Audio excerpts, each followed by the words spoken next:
അപ്പോൾ ഇന്ന് നമ്മളൊരു യാത്രയിലാണ്. നമ്മളെല്ലാവരും ഉണ്ട്, വേറെ എങ്ങോട്ടും അല്ല, കൊല്ലൂർ മൂകാംബിയിലേക്കാണ് നമ്മുടെ യാത്ര. അപ്പം ഉച്ചയ്ക്കുള്ള ഗരീബ്നാഥ് ട്രെയിനിലാണ് നമ്മളെല്ലാവരും. ഭയങ്കര എക്സൈറ്റ്മെൻറ്റിലാണ് കേട്ടോ. നമ്മൾ പോകുന്നത് വേറൊന്നും കൊണ്ടല്ല, മാനസിയുടെ വർഷപൂജയാണ്. അപ്പം അവൾക്ക് വർഷപൂജ കൊല്ലൂർ വെച്ച് നടത്തണം എന്നൊരാഗ്രഹം ഉണ്ടായിരുന്നു. അപ്പം നമ്മളെല്ലാവരും ട്രെയിനിലാണ് പോകുന്നത്.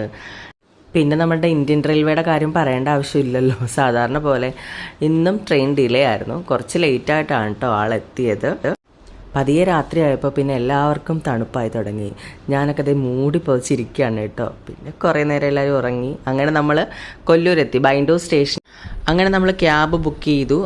റെയിൽവേ സ്റ്റേഷനോട് അടുത്ത് തന്നെ നമുക്ക് കുറേ ക്യാബ് കിട്ടും കേട്ടോ. അവിടുന്ന് ക്യാബ് ബുക്ക് ചെയ്തു. നമ്മൾ നേരെ അമ്പലത്തിലെത്തി, അമ്പലത്തിൻ്റെ ഫ്രണ്ടിലെത്തി. ഇനി നേരെ റൂമിലേക്ക് പോകണം. അങ്ങനെ നമ്മൾ റൂമെത്തി. ഭയങ്കര മഴയാണ് കേട്ടോ, അവിടെ ഭയങ്കര മഴയാണ്. അപ്പോൾ നമ്മളെല്ലാവരും റൂമിലെത്തി റെസ്റ്റ് എടുക്കുകയാണ്. അപ്പോൾ അത്രയേ ഉള്ളൂ. Thank you.